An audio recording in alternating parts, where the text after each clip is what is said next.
अस्सलाम वालेकुम viewers, welcome back to my YouTube channel daily tips. Hammad नाम का शुमार लड़कों के नामों में होता है। हम्माद एक इस्लामी नाम है। हम्माद नाम की इब्तदाई तारीख अरबी ज़बान से निकलती है। हम्माद नाम के अफराद के लिए खुशकिस्मत नंबर 8 माना जाता है। हम्माद नाम का शुमार इंटरनेट पर सबसे ज़्यादा सर्च होने वाले नामों में से होता है।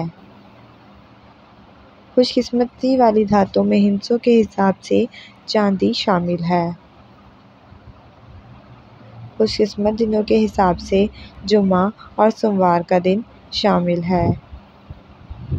हम्माद नाम के अफराद के लिए मुआफ़िक रंगों में नीला और सब्ज़ रंग शामिल है। हम्माद नाम के लड़कों के लिए खुशकिस्मत फतरों में मरकत शामिल है। फ्रेंड्स, अगर आप अपने नाम का मतलब जानना चाहते हैं तो कमेंट बॉक्स में अपना नाम लिखें। इंशाल्लाह हम आपके नाम की वीडियो ज़रूर बनाएंगे। Thanks for watching. अल्लाह हाफिज़।